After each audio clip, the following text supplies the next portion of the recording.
Oi pessoal, tudo bem com vocês? Espero que todo mundo esteja bem nessa quarentena, nesse momento tão difícil. Hoje, até o dia que eu estou gravando esse vídeo, estamos com mais ou menos uns 16 casos, se eu não me engano. Hoje é dia 18/5, na segunda-feira, e é deveras complicado, muitos problemas, né, para a gente enfrentar. Mas nós não podemos baixar a cabeça e temos que pensar um pouco mais à frente e continuar estudando, se esforçando. Eu sei que não é um momento fácil, não mesmo, nem para a gente professor, nem para vocês alunos. E eu também como papel de aluno de faculdade, de outras coisas, eu percebo o quanto isso é difícil. No entanto, temos que estar aqui e é bom estarmos estudando assim, é bom não perdermos o ano, termos conteúdos e tudo mais. E nossas aulas agora vai ser mais ou menos assim, tá? Uma hora ou outra eu vou fazer alguma live, só que eu não concordo muito com live porque podemos perder o tempo, né? Nem todo mundo tem o mesmo tempo, a mesma hora, se programar para a gente assistir essas aulas. Eu prefiro estar assim gravando vídeo aula para que tenhamos mais acesso quando precisarmos disso. E, por exemplo, alunos que moram no interior, que precisam pegar é, sinal em um lugar mais longe, num morro, em algum lugar na casa de outro colega, ele pegue, baixe, né, o vídeo. Eu já vou disponibilizar o vídeo tanto ele baixado como o link do YouTube, caso alguém queira também. Eu vou deixar o link sempre na descrição da mensagem que eu mandar para vocês. E vou sempre enviar o link, tá bom? Pode escrever lá no canal. Eu vou criar o canal esses dias. Acho que o canal já até quando eu postar esse vídeo, já vai ter o canal criado, tá bom? Outra coisa, as nossas aulas, ela sempre vai ser utilizada como assim videoaula e teremos também sempre a ajuda do nosso amiguinho, o livro didático, tá bom? Por que eu sempre vou usar o livro didático? Porque você pode baixar o vídeo e depois acompanhar a aula, o áudio da aula, vendo a aula, acompanhar o áudio e fazer as atividades no livro, tá bom? Para a nossa aula de hoje, para os primeiros anos, a gente vai ter aula sobre escultura e espaço público. Vai estar escrito aqui, né? Eu espero que o editor faça isso, que serei eu também. Mas a escultura e o espaço público é o que a gente vai trabalhar hoje, tá bom? Como é que é essas esculturas? Por que escultura em espaço público longe dos grandes galerias? Temos tantas esculturas assim a mundo afora. Aqui em Mangabeiras a gente não tem essas esculturas por se tratar de uma cidade pequena, ainda em desenvolvimento. Então a arte às vezes deixa um pouquinho de lado, é deixado um pouco de lado para dar projetos de outras magnitudes. Aqui a gente usa mais a arquitetura mesmo, portanto temos prédios da prefeitura até hoje funcionando, de muito tempo atrás. Temos outros prédios na cidade que também são antigos, mas que deixam uma arquitetura sempre levada como arte, no caso da Igreja Matriz ou da Igreja de São Francisco. A própria instituição São Francisco ali tem toda uma arquitetura, mas isso é uma aula para outro dia. Hoje vamos trabalhar exclusivamente esculturas. Então, para quem quiser acompanhar no livro aí, é na página 62, tá bom? Na página 62 de vocês, ela fala principalmente sobre a escultura. Ela cita três grandes esculturas, mas ela trata primeiro essa escultura aqui, que está aparecendo para vocês aqui. Essa escultura ela é a escultura das três raças, ou monumento à Goiânia, né? É uma escultura feita pela Neuza Moraes, justamente pela questão da localidade, pela questão de como foi feito a emancipação, como foi feito a criação de Goiânia, né? Ela quis enfatizar principalmente a questão das três raças, do branco, do negro e do índio, né? Eles todos fundando Goiânia, por isso eles levantam essa grande peça de granito com o brasão de Goiânia. Lembrando que essa obra é gigantesca, tá? Ela é mais mostrada dessas imagens aí como uma imagem relativamente pequena, mas ela é grande, tá? Ela tem um certo tamanho, ela tem um certo visão, tá bom? Que isso é muito importante na escultura. Não o tamanho, mas que ela seja visível, que ela seja uma escultura que ela tenha uma característica visível que chame a atenção, tá bom? Então vamos lá, ó. A primeira grande parte é essa. O que é que uma escultura ela tem que ter? O que é que uma escultura ela tem que ter para ser uma grande escultura, ser uma boa escultura? Ela precisa ter materiais bons ou não, né, mas sejam materiais duráveis para uma escultura no espaço público. Geralmente é usado granito, concreto, cimento. Oscar Niemeyer era um que usava muito a questão do concreto, tá bom? Mas o granito é muito utilizado, o alumínio, o ferro, o cobre, bronze e por aí vai, tá bom? Mas as esculturas, ela tem justamente essa característica nuance de ter vários tipos de modelos, de vários jeitos, justamente para levar a gente a ter pensamentos diferentes. Por exemplo, temos o Cristo Redentor. Ele é feito, né, de materiais de concreto, principalmente, né, e ele é feito de uma forma que todo mundo consegue ver o seu esplendor, tá bom? Ele é utilizado até de luzes também para refletir nele, às vezes até tem luzes para ajudar países, a gente, bandeiras, cores, então é sempre utilizado como uma forma de um monumento, uma coisa que lembre um momento, uma época ou alguma coisa, que é as grandes funções de uma escultura. Tá bom? E ela também está localizada em um bom local. Por exemplo, já pensou o Cristo Redentor feito na praia de Copacabana? Só as pessoas que iam a Copacabana poderiam ver o Cristo.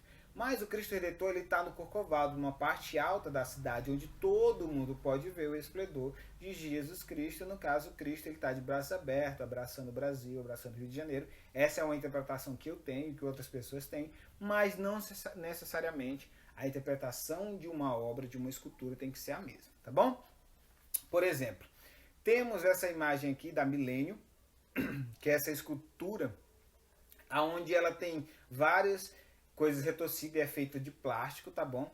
E esse plástico retorcido mostra justamente a filosofia que o autor quis de mostrar que a vida se rearranja para ir crescendo. Essa é a visão que eu tenho? Não, essa não é a visão que eu tenho quando olho essa imagem, essa escultura, tá bom? Mas é o que o autor quis passar. Eu concordo com ele? Talvez não. Eu vejo isso como algo retorcido, eu vejo isso como uma espiral, uma forma de pirâmide diferente. Então isso varia muito de acordo com cada tipo de escultura, tá bom? Ela traz essa ideia diferente para a gente. A escultura também ela tem questões de locais muito importantes. Ela pode estar no local e pode fazer parte do local. Há uma diferença. Por exemplo, essa escultura aqui, ela está integralizada a essa planta.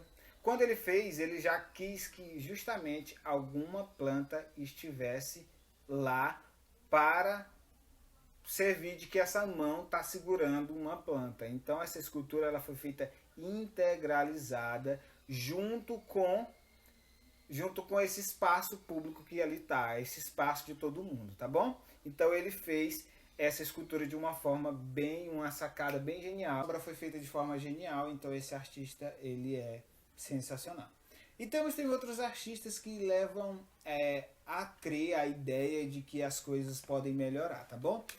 Como assim? Ele pode utilizar disso para mostrar poder, para mostrar uma certa nuance diferente do que ele queria mostrar, a lei só da beleza. Por exemplo, essa aqui é uma escultura muito importante que tem lá na Bolsa de Nova York. E ela é feita total de bronze. É um boi, um touro, um forte, feito de bronze justamente para mostrar dinheiro, força. E para que lugar melhor do que esse, do que a Bolsa de Valores de Nova York. Então, o local onde ele colocou essa obra é muito importante, tá bom? Ela carrega um símbolo muito importante. Então, as esculturas têm disso, levar algo a ser hiper mega importante, levar uma ideia, um momento ou um local, tá bom? Um lugar.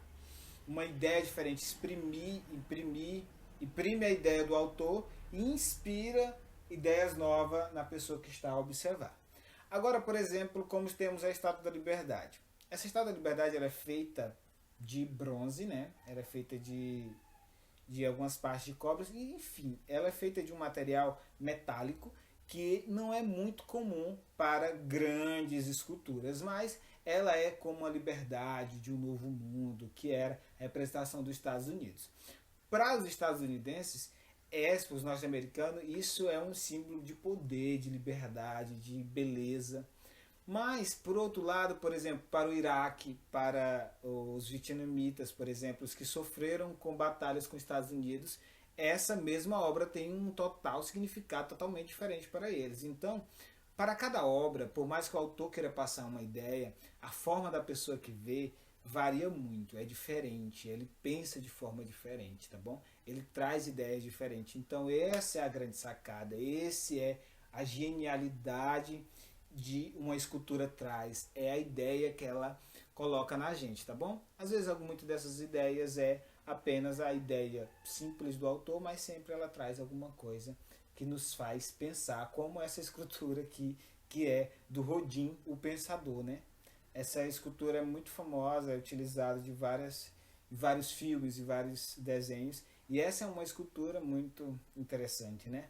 O que ele está pensando, no que se pensar, então ela traz muitas ideias diferentes para a gente, que é uma coisa legal que a arte sempre traz para a gente, tá bom? Então as esculturas têm disso, tem de trazer tipos de sensação e coisas diferentes, sensações novas. Então não importa o que o autor propriamente quis, mas importa muito mais a forma que a gente vê. Às vezes você vai encontrar a escultura que tem lá escrito o que o autor queria imprimir, né? O que o autor imprimiu da sua cabeça, das suas sensações, mas você olhando vai tomar algumas nuances diferentes, e isso é extremamente importante. E tá bom? Recapitulando, ó, escultura ela tem que ter principalmente a questão de material, né? Um material que seja de preferência duradouro, para que possa sua ideia ser propagada por eras. Precisamos também de um bom local para essa. Eu posso expor em qualquer local? Sim, você pode expor em qualquer local as suas esculturas. No entanto, você, por exemplo, se eu quisesse colocar agora uma escultura, sei lá, do Rock Santeiro. Acho que eu estou muito velho, né? Mas vamos lá, vamos botar uma escultura do Homem de Ferro ou do Thor lá na praça. Eu não consigo colocar. Por quê? Porque eu preciso de licença. Por algumas horas, alguns dias, talvez sim. Mas logo eu não posso deixar ela para sempre lá, porque a prefeitura vai retirar de lá. Porque eu preciso de um alvará, eu preciso de uma licença para poder expor a minha arte ou colocar ela como uma arte num espaço público. Ele é público, quer dizer que é de todo mundo, quer dizer que não é só meu. Não é público que é de todo mundo e já que é de todo mundo eu posso usar. Não, quer dizer que ele não é só seu. Você precisa de um poder público para te autorizar a colocar lá. Então é muito importante isso, tá bom? Por mais que você seja um bom escultor, você vai ter que ter os seus locais ideais para essa escultura ser colocada, tá bom? Quando você está viajando, você vê muitas esculturas ao longo da rodovia, já que não tem muitas fiscalizações para que essa escultura não seja lá, é um artesanato que a pessoa própria está fazendo. E esculturas, às vezes pequenininhas, né? Ela representa algo gigantesco num espaço público, tá bom? A maioria dessas esculturas que eu mostrei para vocês são esculturas grandes, né? Gigantescas, tá? São obras gigantescas em espaços públicos gigantescos. Mas existem também esculturas pequenas, como essa aqui, ó, que é uma escultura de um animal feita reciclável que invadiu lá o Parque do Ibirapuera, né? Que é de um artista que ele fez um negócio chamado Conexão Planeta. E aí ele fez vários animais de alumínio, de material reciclado. Então ela é relativamente pequena, mas é uma escultura que traz uma ideia, que está num local onde vai muitas pessoas, num parque. Então, uma boa escultura ela tem que estar num local muito adequado, tá? Para todo mundo conseguir imaginar. Então no livro de vocês, ele vem com essa atividade que está lá na página 63. Essa atividade é uma atividade que fala: faça uma pesquisa no campo ou em torno da escola seguindo o roteiro abaixo. Pessoal, não para fazer essa pesquisa em torno da escola por dois motivos. Um, que não podemos por conta da questão da pandemia, temos que ficar mesmo em casa, tá? Não dá para brincar com isso. E também pela questão de que não temos essas esculturas aqui na nossa cidade, por se tratar de uma cidade pequena ainda em desenvolvimento. Enfim, como eu já tinha explicado lá no início do vídeo. Então nós vamos pegar esse roteirozinho, aí você vai escolher uma escultura e aí você vai lembrar de colocar o título da escultura, o autor, a data e o local, tá bom? E essa escultura você pode pesquisar na internet, pode pesquisar assim, por escultura de Aracaju, escultura de São Luís, esculturas de São Paulo. Geralmente coloca uma capital, uma cidade turística, porque isso é muito importante, tá bom? Essa questão da escultura em locais mais conhecidos, por isso tem mais em capitais, porque já é um processo mais avançado além das arquiteturas, como eu já havia falado para vocês. Então, coloquem, pesquisem muito bem. Aí lá, Aí no segundo vai dizer para você pegar o ponto de vista, né, da obra. Você vai pegar o ponto de vista do autor, se você conseguir. Quando você pesquisar a imagem na internet, geralmente vai vir acompanhado de uma matéria que lá tem um ponto de vista do autor, de alguém. Não precisa ser necessariamente do autor. Aí você vai colocar no segundo parágrafo lá, né? E depois do parágrafo abaixo você vai colocar a sua ideia sobre essa escultura, se é igual a do autor ou não, ou se é uma visão diferente, pode ser totalmente diferente, é o que vai da sua cabeça. Então essa é a nossa primeira atividade, tá bom? Que aí corresponde a uma aula, dando continuidade a essa.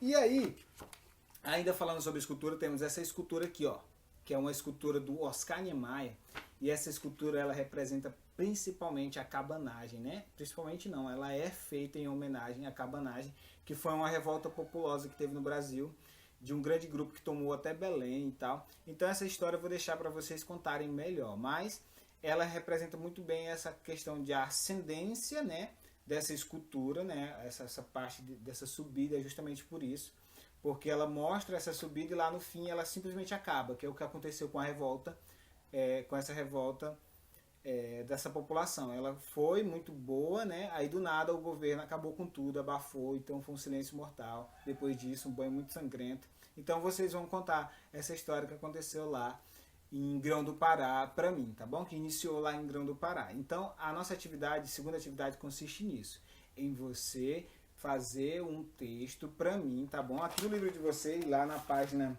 64, 65, já tem sim um texto falando sobre a cabanagem, já que a arte ela transcende tanto as outras matérias, biologia, português, matemática, e agora a gente vai trabalhar um pouco de arte ligada à história. E você vai contar essa história para mim da cabanagem, tá bom? É um pequeno texto de entre 20 e 25 linhas, não precisa se alongar muito, mas também não precisa ser muito curto. Tem que ter principalmente quem eram as principais pessoas, aonde aconteceu, que ano foi, qual foi a época, tá bom? Eu preciso de dados importantes. Você pode retirar do livro? Pode, mas eu não quero igual o livro. Eu quero copiadinho no caderno, eu não quero copiado e colado na internet, não. Você vai copiar no seu caderno, tirar a foto e me mandar, tá bom? Então essa é a nossa segunda atividade, tá bom? Aí você também vai dar seu ponto de vista, se você concorda que a revolta das cabanagens era uma boa revolta ou não. Tá bom? Pessoal, então essa foi nossa aula, tá bom? Nossa aula de hoje de arte, dessa semana no caso, né? E eu espero que todos tenham entendido um pouco mais sobre as esculturas e também pode acompanhar lá no livro, tá bom? Vocês leem também, é muito bom para que você assimile esse conteúdo. E aí a escultura vai acabar aqui, né, nesta aula. E aí na próxima semana a gente já vai trabalhar imagem e poder, que já vai ser totalmente diferente o assunto, mas ainda vamos pegar muitas essas questões de arte, tá bom? De arte no caso do sensorial. Pessoal, muito obrigado por assistir até aqui, porque é importante que vocês estejam aqui com a gente, batalhando junto, assim como a gente está com vocês lutando contra o Covid, eu quero que vocês também lutem com a gente contra o Covid-19, porque é muito importante mesmo, tá bom? Esse é uma videoaula curta, é só para alocar vocês no nosso conteúdo, e eu acho que vai ter mais vídeos assim, mas eu quero o feedback de vocês, tá? Me avisem se o vídeo ficou bom, se não ficou, se tem algum problema no áudio ou não, na edição, alguma coisa que possa ajudar vocês a melhor compreender o conteúdo e eu melhor passar esse conteúdo para vocês, tá bom? Esse vídeo é bem mais simples, no Imagem Poder eu já vou incrementar alguns vídeos mais interessantes, tá bom? Mas, porque já manipula muito mais essa questão. Enfim, vamos assistir mais desses tipos de aula, tá bom? E eu aguardo o feedback de vocês. Então se cuidem, fiquem em casa, por favor, tá bom? Um abraço do professor de arte de vocês.